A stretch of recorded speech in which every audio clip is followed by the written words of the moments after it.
அன்பான 9ஆம் வகுப்பு மாணவ மாணவிகளே, உங்களை மீது இறைவனின் சாந்தியும் சமாதானமும் உண்டாகட்டுமாக. நாம் இப்பொழுது 9ஆம் வகுப்பு கணித பாடத்துல 3வது பாடமாகிய இயற்கணிதம் அல்ஜிப்ரா என்ற பாடத்தலைப்புல பயிற்சி 3.1 உள்ள 1ஆம் கணக்குல இருந்து 4வது கணக்கு வரைக்கும் பார்க்க போறோம். இந்த இயற்கணித பாடமானது ரொம்ப முக்கியமான பாடம். இதனுடைய ஆங்கில வார்த்தை வந்து அல்ஜிப்ரா. அல்ஜிப்ரா என்ற இயற்கணிதத்தை போல வேறு எதுவும் நடைமுறை வாழ்க்கையோடு தொடர்புடையதில்லை என உறுதியாக கூற முடியும் என்று பிரான் லேபோவிச் என்ற கணிதவியல் அறிஞர் கூறுகிறார். அப்ப இயற்கணித பாடம் ஒரு முக்கியமான பாடம். அதுபோல நம்ம நடைமுறை வாழ்க்கையோட வேற எந்த கணக்கும் தொடர்புடைய கிடையாது அப்படின்னு சொல்றாங்க. இந்த இயற்கணிதத்தை கண்டுபிடிச்ச யார் அப்படின்னா டயோபாண்டஸ். அலெக்சாண்ட்ரியாவின் டயோபாண்டஸ் 84 ஆண்டுகள் வாழ்ந்த கணித மேதை அவர். இவர் கிபி 201 இருந்து 215க்கும் இடையில் பிறந்தவர். இவர் இயற்கணிதவியல் என்ற தொடர் புத்தகத்தின் ஆசிரியர் ஆவர். இவரது புத்தகங்கள் இயற்கணித சமன்பாடுகளின் தீர்வு பற்றி அமைந்தனவாகும். மேலும் இயற்கணிதத்தின் தந்தை எனவும் அழைக்கப்படுகிறார். அப்ப இயற்கணிதத்தின் தந்தை என்று அழைக்கப்படுவர் யாரு? டயோபாண்டஸ். 201 இருந்து 215க்குள்ள ஏதோ ஒரு வருஷத்துல அவர் பிறந்திருக்காரு. இப்ப நம்ம 2021 வாழ்றோம். அவர் 201 பிறந்துட்டார். அவருக்கு இந்த இயற்கணிதத்து மேல ஒரு தீராத காதல். அதை நல்லா படிச்சு நிறைய புத்தகங்கள் அதை பத்தி எழுதியிருக்கிறாரு. அப்ப நாம அந்த புத்தகத்திலிருந்து வரக்கூடிய சில கருத்துக்களை தான் இந்த பாடத்துல பார்த்துக்கிட்டு இருக்கோம். இப்போ பயிற்சி 3.1க்கு போகலாம். அதுல என்ன கேட்டிருக்காங்க? முதல் கேள்வி, இயற்கணித கோவையினுடைய இது இயற்கணித கோவையான்னு கேட்டிருக்காங்க. அப்போ ஒரு கோவை ஒரு பல்லுறுப்பு கோவை இயற்கணித கோவையா இருக்கணும்னா, அது பல்லுறுப்பு கோவையா இருக்கணும்னா அதுக்கு என்ன நிபந்தனைன்னா, அதனுடைய எக்ஸினுடைய அடுக்கு வந்து அடுக்கினுடைய மதிப்பு வந்து குறை எண்ணா இருக்கக்கூடாது. இயற்கணித கோவையின் மாறி எந்த மெய்யின் மதிப்பையும் பெறலாம். எனினும் மாறினா என்னது? நம்பர் வந்து மைனஸ்ல இருக்கலாம், பிளஸ்ல இருக்கலாம், பின்னமா இருக்கலாம், விகிதமுறு எண்ணா இருக்கலாம், விகிதமுறா எண்ணா இருக்கலாம், முருட்டு எண்களா இருக்கலாம், எல்லாம் இருக்கலாம். ஆனா இயற்கணித கோவையின் மாறி எந்த மெய்யின் மதிப்பையும் பெறலாம். எனினும் பல்லுறுப்பு கோவையினுடைய அடுக்கு எக்ஸோ ஒய்யோ எப்பொழுதும் குறையில்லாத ஒருங்கிணைந்த அடுக்காகும். அதாவது எப்பொழுதும் முழு எண்களை மட்டுமே கொண்டிருக்கும் அப்படின்னு சொல்றாங்க. அது என்ன அப்படின்னு பார்ப்போம். உதாரணமா ஒரு பல்லுறுப்பு கோவை, இயற்கணித கோவை நான் இங்க எழுதுறேன். எக்ஸின் அடுக்கு 5 பிளஸ் 3 எக்ஸின் அடுக்கு 4 plus 4 X square plus 5 X plus 2. இது வந்து இயற்கணித கோவை. என்னன்னா இந்த அடுக்கு கவனிங்க, இந்த அடுக்கு எல்லாமே முழு நம்பர், பிளஸ் நம்பர் தான். சரியா? முழு எண்கள்லாம் என்னது? 0, 1, 2, 3 ஆரம்பிக்கும். அந்த மாதிரி நம்பரா இருக்கும். இது இயற்கணித கோவை. இது ஓகே. ஆனா அடுக்கு இப்படி இருக்கக்கூடாது. எப்படி அப்படின்னா, எக்ஸின் அடுக்கு -7 பிளஸ் 4 எக்ஸின் அடுக்கு -5 பிளஸ் 8 எக்ஸ் ஸ்கொயர்டு. இந்த மாதிரி இருந்துச்சுன்னா இதுல ஒரு மாறினுடைய அடுக்கு மைனஸ்ல வருது, இன்னொரு மாறினுடைய அடுக்கு மைனஸ் வருது. இது இயற்கணித கோவை அல்ல, இது பல்லுறுப்பு கோவை அல்ல அப்படின்னு என்ன செஞ்சிடலாம்? ஒரு முடிவுக்கு வந்துடலாம். அதுதான் இந்த கண்டிஷன். முதல் கண்டிஷன் என்ன அப்படின்னா, ஒரு இயற்கணித கோவினுடைய மாறி எந்த மெய்யின் மதிப்பையும் பெறலாம். ஆனா அது இப்ப மாறினா என்னது? ஒரு இயற்கணித கோவினுடைய மாறி எந்த மதிப்பையும் எனினும் பல்லுறுப்பு கோவினுடைய அடுக்கு எப்பொழுதும் குறையில்லாத ஒருங்கிணைந்த அடுக்காகும் அப்படின்னு சொல்றாங்க. சரியா? அப்ப முழு எண்களை மட்டுமே என்ன செஞ்சிருக்கும்? பெற்றிருக்கும். சரி, அப்ப பல்லுறுப்பு கோவைன்னா அது முழு எண்ணா மட்டும்தான் இருக்கு. சரியா? அதனுடைய மாறியினுடைய அடுக்கு எப்படி இருக்கணும்? முழு எண்களா இருக்கணும். அதாவது மைனஸ் நம்பர் வரக்கூடாது. பின்வரும் கோவைகளில் எவை பல்லுறுப்பு கோவைகளாகும்? பல்லுறுப்பு கோவை இல்லை எனில் அதற்கான காரணம் கூறுகன்னு சொல்லி கேள்வி கேட்டுருக்கான். மொத்தம் எத்தனை கணக்கு இருக்கு? 6 கணக்கு. அதுல 1ஆம் கணக்கு பார்ப்போம். 1ஆம் கணக்குல இங்க என்ன இருக்கு அப்படின்னா, கீழே வந்து எக்ஸ் ஸ்கொயர் இருக்கு. இந்த இடத்துல இந்த எக்ஸ் ஸ்கொயர் பின்னத்துல இருக்கு, பகுதியில் இருக்கு. இதை மேல கொண்டு வரும்போது எக்ஸ் ஸ்கொயர் அடுக்கு +2 மேல வரும்போது -2 மாறி. அப்ப எக்ஸின் அடுக்கு -2 பிளஸ் 3 எக்ஸ் -4. இங்க எக்ஸின் அடுக்கு 2 என்னது?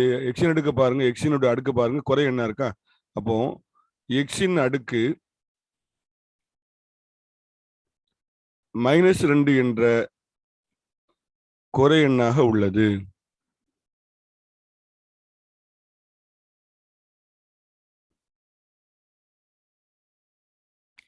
எனவே இது பல்லுறுப்புக்கோவை அல்ல. பல்லுறுப்புக்கோவை அல்ல. இது பல்லுறுப்புக்கோவை அல்லன்னு விரிவாக எழுதிக்கணும். நான் இடம் இல்லைனாலும் சுருக்கி எழுதியிருக்கேன். ஏங்க இது பல்லுறுப்புக்கோவை இல்லைன்னு சொன்னோம்? இந்த எக்ஸ் எங்க இருக்கு? கீழே இருக்கா?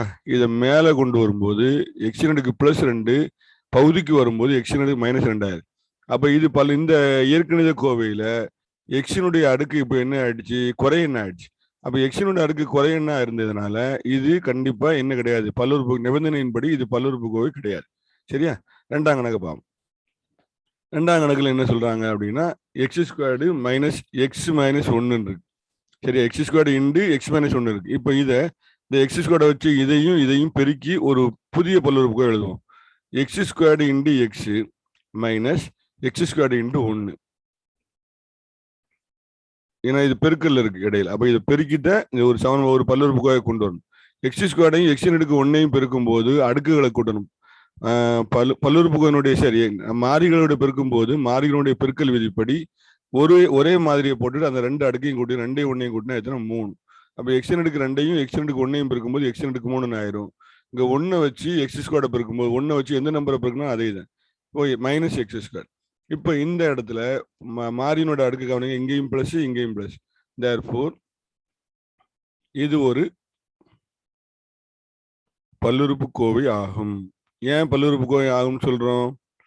மாறியினுடைய அடுக்கு எல்லாம் எப்படி? மாறியின் அடுக்குகள்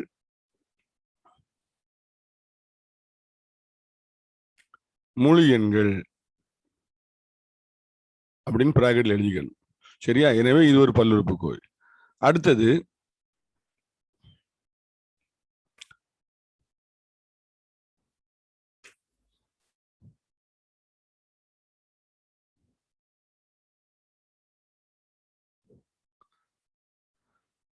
கவனிங்க, மூணாவது கணக்கு 1/x இருக்கு.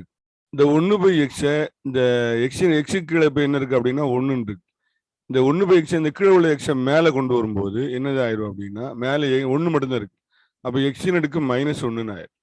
எக்ஸின் அடுக்கு -1 இன்டு எக்ஸ் பிளஸ் 5. சரியா? இப்போ இதை பெருக்கும் போது என்ன நடக்கும் அப்படின்னா இந்த எக்ஸின் அடுக்கு -1 வச்சு எக்ஸை பெருக்கணும், பிளஸ் 5 வச்சு எக்ஸின் அடுக்கு -1 பெருக்கணும். அப்போ எக்ஸின் அடுக்கு -1 இன்டு எக்ஸ் பிளஸ் 5 இன்டு எக்ஸின் அடுக்கு -1.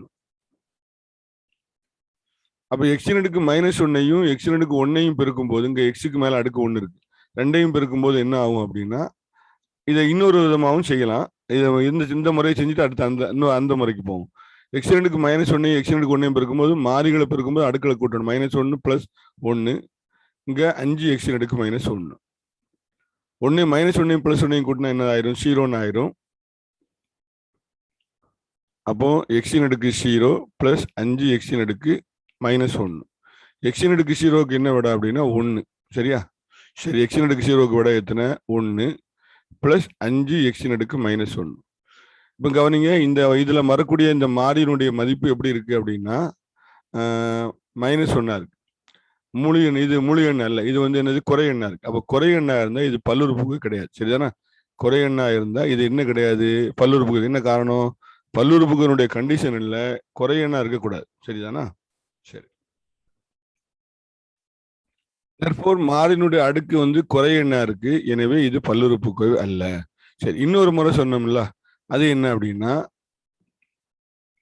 இந்த வெளியே உள்ள 1/x உள்ளோட பெருக்கிறோம். இந்த இடத்துல செய்யறேன். 1/x இன்டு எக்ஸ் பிளஸ் உள்ள எத்தனை உறுப்பு இருக்கு? 2 உறுப்பு இருக்கா? இந்த 1/x வச்சு எக்ஸையும் இந்த 1/x வச்சு 5ஐயும் பெருக்கணும். அப்போ 1/x இன்டு 5. அப்போ இந்த எக்ஸை அடிச்சிடலாமா? அப்போ அந்த இடத்துல 1 பிளஸ் 1/x 5ஐயும் பெருக்கும் போது என்ன நடக்கும்? இந்த எக்ஸ் எக்ஸின் அடுக்கு 1 மேலே வந்துச்சுன்னா 5 எக்ஸின் அடுக்கு -1 ஆயிரும். இப்போ நம்மளுக்கு மாறில என்ன வந்திருக்கு? குறையன் வந்திருக்கா? எனவே இது என்ன கிடையாது? பல்லுறுப்புக்கு கிடையாது. இப்படி செய்யறதுக்கு பதிலாக இப்படி சிம்பிளா என்ன செஞ்சிடலாம். 2 கணக்கும் 1 தான், எந்த மாற்றமும் கிடையாது. அடுத்து 3வது கணக்கு வருவோம்.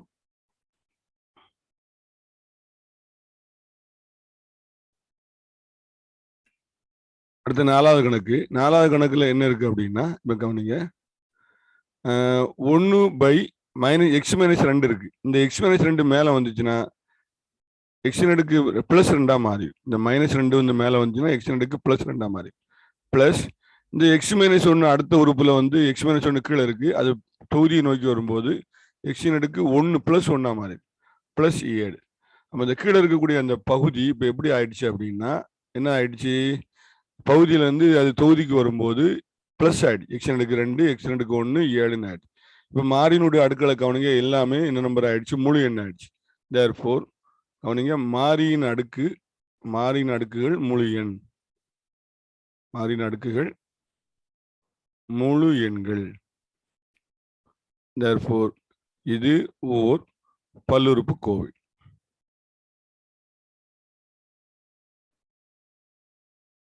சரியா?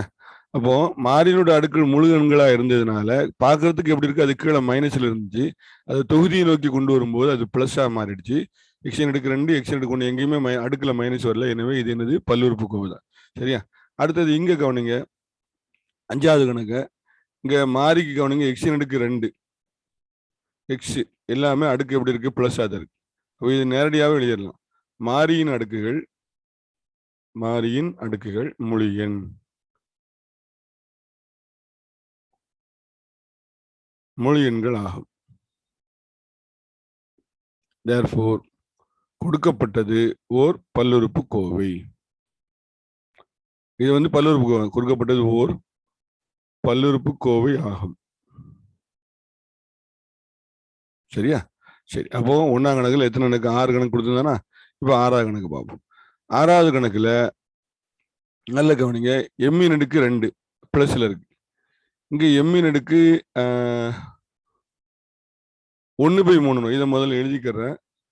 எம்மின் அடுக்கு 2 மைனஸ் இந்த ரூட்டுக்குள்ள உள்ள இது வந்து தலைமாற்றி வரும்போது ரூட்டு எடுத்துட்டா அப்படின்னா 1 எம்மின் அடுக்கு 1/3 ஆயிரும். Plus 7m minus 10. இந்த ரூட்ல உள்ளதை எப்பவுமே என்ன செய்யணும் அப்படின்னா, இங்க வரிசை என்ன வரிசை, இங்க 5 இருக்குன்னா உள்ள எக்ஸ் இருக்குன்னா இதை ரூட்டை விட்டு எடுக்கும்போது எக்ஸின் அடுக்கு 1/5 எழுதிக்கலாம். எக்ஸின் அடுக்கு 1/5 எழுதுறதும் ரூட் வரிசை 5 எழுதுறதும் ஒண்ணுதான். சரியா? இப்போ அந்த இந்த எம்மின் அடுக்கு 2 எழுதிட்டேன். இந்த ரூட்டுக்குள்ளதான் நான் என்ன செய்யறேன், அடுக்கா மாற்றி எழுதுறேன். எம்மின் அடுக்கு 1/3 எழுதிக்கலாம். Plus 7m minus 10. இப்போ நல்ல கவனிங்க, இங்க எம்மின் அடுக்கு 1/3 வந்து முழு எண் கிடையாது, அது வந்து விகிதமுறு எண். அப்ப இது முழு எண், நம்ம மாறியினுடைய அடுக்கு முழு எண்ணா இருந்தா தான் அது வந்து பல்லுறுப்புக்கோவை. ஆனா இங்க மாறியினுடைய அடுக்கு 1/3ங்கிற விகிதமுறு எண்ணா வர்றதுனால இது பல்லுறுப்புக்கோவை அல்ல. மாறியின் அடுக்கு மாறியினுடைய அடுக்கு முழு எண் அல்ல. சரியா? எனவே கொடுக்கப்பட்டது ஓர் பல்லுறுப்புக்கோவை அல்ல. கொடுக்கப்பட்டது ஓர் பல்லுறுப்புக்கோவை அல்ல. பல்லுறுப்புக்கோவை கிடையாது. என்ன காரணம்? பார்க்கறதுக்கு அது வந்து மைனஸ் நம்பரே இல்லாத மாதிரி இருந்தா இல்லை இருக்கலாம். ஆனா முழு எண்ணா, குறை எண்ணா இல்லாம என்ன எண்ணா இருக்கணும், முழு எண்ணா இருக்கணும். அப்படி முழு எண்ணா இருந்தா தான் அது பல்லுறுப்புக்கோவை. ஆனா 1/3ங்கிறது முழு எண் கிடையாது. என்னது அப்படின்னா அது வந்து விகிதமுறு எண். எனவே இது 6வது கணக்கு வந்து பல்லுறுப்புக்கோவை அல்ல. சரிதானா? அடுத்து பயிற்சி 3.1 2ஆம் கணக்கு. பின்வரும் ஒவ்வொரு பல்லுறுப்புக்கோவையிலும் எக்ஸ் ஸ்கொயர்டின் கெழு எக்ஸின் கெழுக்களை காண்க. ஒவ்வொரு பல்லுறுப்புக்கோவையிலும் எக்ஸ் ஸ்கொயர்டினுடைய எக்ஸ் ஸ்கொயர்டு மற்றும் எக்ஸின் கெழுக்களை காண்க. மொத்தம் எத்தனை கணக்கு? 5 கணக்கு இருக்கு. 1ஆம் கணக்கு பார்ப்போம். கெழுனா என்ன அப்படின்னா, எந்த மாறியினுடைய கெழு கேட்கறான்னா அதுக்கு முன்னாடி உள்ள எண், அதுக்கு முன்னாடி உள்ள எண்ணுக்கு பேர் தான் என்ன பேரு, கெழு. இப்போ எக்ஸ் ஸ்கொயர்டின் கெழு 4 + 2/5 எக்ஸ் ஸ்கொயர் மைனஸ் 3x. இதுல எக்ஸ் ஸ்கொயர்டின் கெழு கேட்டிருக்கா, எக்ஸ் ஸ்கொயர்டின் தான் இருக்கு. இதுக்கு முன்னாடி உள்ள நம்பர் குறியோட. அப்ப எத்தனை? 2/5. அடுத்து எக்ஸின் கெழு, எக்ஸுக்கு முன்னாடி உள்ள நம்பர் குறியோட -3. சரியா? அப்ப இந்த 2ஆம் கணக்கு ரொம்ப சிம்பிள் கணக்கு தான், கெழு மட்டும் கண்டுபிடிச்சா போதும். அடுத்து அதுல 2ஆம் கணக்கு. 2ஆம் கணக்கு 6 - 2x² + 3x அடுக்கு 3 - √7x. இதுல எக்ஸ் ஸ்கொயர்டின் கெழு கேட்டிருக்கான். எக்ஸ் ஸ்கொயர்டு இந்த இருக்கா, இதுக்கு முன்னாடி உள்ள நம்பர் குறியோட. அப்ப எக்ஸ் ஸ்கொயர்டின் கெழு வந்து -2. எக்ஸின் கெழு குறியோட எக்ஸ் இந்த இருக்கு, இதனுடைய கெழு -√7. சரியா? அடுத்தது 3ஆம் கணக்கு பை x² - x + 2. இதுல எக்ஸ் ஸ்கொயர்டின் கெழு, எக்ஸ் ஸ்கொயர்டுக்கு முன்னாடி என்ன இருக்கு, பை. சரியா? எக்ஸின் கெழு, எக்ஸுக்கு முன்னாடி நம்பர் எதுவுமே இல்லைங்கிற மாதிரி இருக்கு. ஆனா முன்னாடி என்ன இருக்கு, 1. என்ன 1 இருக்கு, -1. சரிதானா? ஒரு எக்ஸ்ன்னு அர்த்தம். அடுத்து 4ஆம் கணக்குல √3x² + √2x + -0.5. இதுல எக்ஸ் ஸ்கொயர்டின் கெழு, எக்ஸ் ஸ்கொயர்டுக்கு முன்னாடி என்ன இருக்கு, √3. அடுத்து எக்ஸின் கெழு, எக்ஸுக்கு முன்னாடி என்ன இருக்கு, √2. அடுத்தது அஞ்சாம் கணக்கு x² மைனஸ் 7/2x + 8. இதுல x² கெழு என்னன்னு கேட்டிருக்கேன். x² முன்னாடி எந்த நம்பர் இல்லாத மாதிரி தெரியுது. ஆனா முன்னாடி என்ன இருக்கு? ஒரு x². அப்போ 1 இருக்கு. அப்போ x² கெழு 1. அடுத்து x-இன் கெழு x-க்கு முன்னாடி உள்ளது குறியோட -7/2. சரியா? அப்போ 2ஆம் கணக்கு முடிஞ்சு போச்சு. அடுத்து 3ஆம் கணக்கு பின்வரும் பல்லுறுப்புக்கோவைகளின் படியை காண்க. படி என்றால் 5 கோவை கொடுத்துருக்காங்க. படி என்றால் என்ன? ஒரு பல்லுறுப்புக்கோவின் படி என்பது ஒரு மாறியில் அமைந்த பல்லுறுப்புக்கோவில் மாறியின் மிக உயர்ந்த அடுக்கு அந்த பல்லுறுப்புக்கோவையின் படி ஆகும். இந்த பல்லுறுப்புக்கோவையில் வரக்கூடிய அந்த மாறிகள்ல எது கூடுன்னு அடுக்குதோ அதுதான் படி. இப்போ இந்த மாறியில் ஒய் என்ற மாறியில் இந்த பல்லுறுப்புக்கோவை இருக்கு. y2 y7 கூடுன்னு அடுக்கு எத்தனை? 7. எனவே இந்த பல்லுறுப்புக்கோவினுடைய படி எத்தனை? 7. சரிதானா? இப்போ 1ஆம் கணக்கு கவனிப்போம். 1 - 2y² + y7 இதனுடைய படி கேட்டிருக்கேன். இன் படி என்னங்க? முதல்ல இதனுடைய உயர்ந்த அடுக்கு அடிக்கட்டும். உயர்ந்த அடுக்கு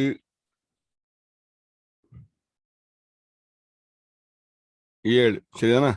கூடுன அடுக்கு y2 y7. எனவே பல்லுறுப்புக்கோவையின் படி = 7 ஆகும். சரியா? முதல்ல உயர்ந்த அடுக்கு கண்டுபிடிச்சுக்கணும். அந்த உயர்ந்த அடுக்கு தான் அந்த பல்லுறுப்புக்கோவையினுடைய படி. இந்த கணக்கு நம்ம செய்ய வேண்டியிருக்கு. என்ன காரணம்னா 2ஆம் கணக்குல x3 - x - -x4 + 6x3/x² இருக்கு.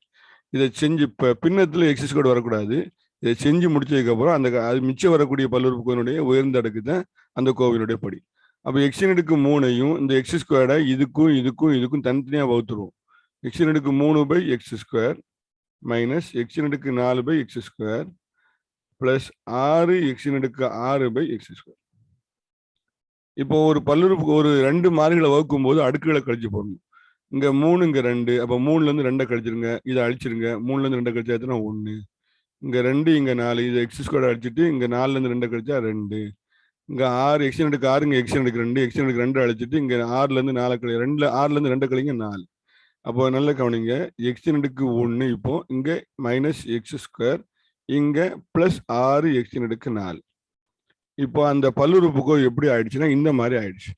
இதை ஒரிஜினல் பல்லுறுப்புக்கோவை. இந்த பல்லுறுப்புக்கோவை. இப்போ இதுல உயர்ந்த அடுக்கு சொல்லுங்க. எத்தனை? x1 1, 2, 4, 4. therefore பல்லுறுப்புக்கோவையின் படி எத்தனை? 4. சரியா? ஏன்? ஒரு பல்லுறுப்புக்கோவில் வரக்கூடிய மாறியினுடைய உயர்ந்த அடுக்கு தான் அதனுடைய படி என்று அழைக்கப்படும். சரியா? அடுத்து இந்த 3ஆம் கணக்கு கவனிங்க. இந்த 3ஆம் கணக்கு x3 பிராக்கெட் x² + x இருக்கு. இப்போ இந்த x3 வச்சு இதையும் பெருக்கி ஒரு பல்லுறுப்புக்கோவை மாத்திடும். அப்ப x3 × x² + x3 வச்சு x பெருக்கணும். x3 × x மாறிகளில் பெருக்கும் போது அதனுடைய அடுக்கு மட்டும் கூட்டினா போதும். அப்ப x3 x2 பெருக்கினா அதனுடைய விட வந்து 3 2 கூட்டினா 5 பிளஸ் x2 x-க்கு மேல இப்ப என்ன இருக்கு? 1. அதை 2 பெருக்கினா என்ன அர்த்தம் அப்படின்னா x மட்டும் போட்டுட்டு அந்த அடுக்கை கூட்டி போடுங்க. 3 1 கூட்டினா 4. இப்போ உயர்ந்த அடுக்கு x2 5. இப்ப இந்த பல்லுறுப்புக்கு இப்படி ஆயிடுச்சு. x2 5 + x2 4. இதுல கூடின பல்லுறுப்புக்கோவை கூடின அடுக்கு எத்தனை? 5. therefore பல்லுறுப்புக்கோவையினுடைய படி படி 5. சரியா? இப்ப அதுல 4ஆம் கணக்கு பார்க்க போறோம். இதுல எந்த மாற்றமும் செய்ய வேண்டாம். இதுல உள்ளது அப்படி எழுதினா போதும். என்ன காரணம்னா இதுல வேற டைரக்ட் கணக்கு. இது 3x4 + 9x² + 27x6. அப்போ உயர்ந்த அடுக்கு எத்தனை? 6 தானே? அப்போ therefore பல்லுறுப்புக்கோவையினுடைய படி 6. அடுத்து 5வது கணக்கு. 5வது கணக்கு டைரக்ட் கணக்கு தான். பின்ன இருந்த நம்பரை பத்தி கவலைப்பட வேண்டாம். இங்க p என்ற மாறி வருது. அதனுடைய அடுக்கு 4. p3 p2. அப்போ கூடின அடுக்கு வந்து 4 தான். therefore பல்லுறுப்புக்கோவையினுடைய படி 4. சரிதானா? சரி. அடுத்தது 4ஆம் கணக்கு. பின்வரும் பல்லுறுப்புக்கோவைகளை திட்ட வடிவில் மாற்றி எழுதுக. 4 பல்லுறுப்புக்கோவை கொடுத்து திட்ட வடிவில் எப்படி மாற்றி எழுதுது அப்படின்னு பார்ப்போம். பல்லுறுப்புக்கோவையுடைய திட்ட வடிவம்னா என்ன அப்படின்னா ஒரு பல்லுறுப்புக்கோவையினுடைய எக்ஸின் அடுக்கை பொறுத்து இறங்கு வரிசையிலோ ஏறு வரிசையிலோ எழுத இயலும். இது பல்லுறுப்புக்கோவையினுடைய திட்ட வடிவம் என்று அழைக்கப்படுகிறது. Standard form of polynomial. பல்லுறுப்புக்கோனுடைய திட்ட வடிவம். உதாரணமா இந்த எடுத்துக்காட்டு கொடுத்துருக்காங்க. எக்ஸ் அடுக்கு மாறிய கவனிங்க. எக்ஸ் அடுக்கு 4 3 2 1 அப்புறம் மாறிலி. இங்க மாறிலி ஒய் அடுக்கு 1 ஒய் அடுக்கு 2 ஒய் அடுக்கு 3 ஒய் அடுக்கு 4. அப்ப இறங்கு அடுக்கு பல்லுறுப்புகளுடைய மாறியினுடைய அடுக்குல இறங்கு வரிசையிலேயோ அல்லது ஏறு வரிசையிலோ ஒரு பல்லுறுப்புக்கோ எழுதணும் அப்படின்னா அதுதான் பல்லுறுப்புகளுடைய திட்ட வடிவம். இடையில எந்த உறுப்பாது இல்லைன்னா அது 0 எக்ஸ் அடுக்கு 2 0 எக்ஸ் அடுக்கு 3 அப்படின்னு சேர்த்து என்ன செஞ்சுகள் எழுதிக்கணும். அதுதான் பல்லுறுப்புகளுடைய திட்ட வடிவம் என்று அழைக்கப்படும். சரியா? இப்போ 1ஆவது கணக்குல இன் திட்ட வடிவம் 1ஆம் கணக்கு எக்ஸ் மைனஸ் 9 பிளஸ் √7 எக்ஸ் அடுக்கு 3 பிளஸ் 6 எக்ஸ் ஸ்கொயருடைய திட்ட வடிவம் என்னன்னு கேட்டிருக்காங்க. அப்போ இன் திட்ட வடிவம் எழுதலாமா? முதல்ல கூண் அடுக்கு ஃபர்ஸ்ட் வரணும். இறங்கு அடுக்குனுடைய இறங்கு வரிசை எப்படி எழுதுவோம்? அப்போ எக்ஸ் அடுக்கு 3 தானே கூண்ணது. அப்போ இதை ஃபர்ஸ்ட் கொண்டு வாங்க. √7 எக்ஸ் அடுக்கு 3 அடுத்து பிளஸ் 6 எக்ஸ் அடுக்கு 2 அடுத்து பிளஸ் இங்கே எக்ஸுக்கு முன்னாடி பிளஸ் இருக்கு பிளஸ் எக்ஸ் அடுத்து நம்பர் மாறிலி 9. இப்போ கவனிங்க 3 2 1 மாறிலி இப்படி எழுதுனதுனால இது இந்த பல்லுறுப்புக்கோனுடைய திட்ட வடிவம். சரிதானா? சரி, அடுத்தது 2ஆம் கணக்கு. என்னுடைய திட்ட வடிவம் பார்ப்போம். இன் திட்ட வடிவம் √2 எக்ஸ் ஸ்கொயர் மைனஸ் 7/2 எக்ஸ் அடுக்கு 4 பிளஸ் எக்ஸ் மைனஸ் 5 எக்ஸ் அடுக்கு 3 இன் திட்ட வடிவம். இதுல எக்ஸ் அடுக்கு 2 எக்ஸ் அடுக்கு 4 எக்ஸ் அடுக்கு 1 3 இருக்கு. அப்போ இதனுடைய கூண் அடுக்கு எக்ஸ் அடுக்கு 4 மைனஸ் 7/2 எக்ஸ் அடுக்கு 4 ஃபர்ஸ்ட் அடுத்து 3 மைனஸ் 5 எக்ஸ் அடுக்கு 3 எது எழுதுறமோ அந்த உறுப்பினுடைய குறியோட எழுதணும். அடுத்து 3க்கு அடுத்து 2 வரணும் பிளஸ் √2 எக்ஸ் ஸ்கொயர் அடுத்தது பிளஸ் எக்ஸ் எக்ஸுக்கு அடுத்து எக்ஸ் ஸ்கொயர் அடுத்து எக்ஸ் தான் பிளஸ் எக்ஸ். இங்க மாறிலி வரல அதனால விட்டுருங்க. இப்போ கவனிங்க 4 3 2 1. சரியா? இது அந்த பல்லுறுப்புக்கோனுடைய திட்ட வடிவம். அடுத்து 3ஆம் கணக்கு இதனுடைய திட்ட வடிவம் பார்ப்போம். இன் திட்ட வடிவம்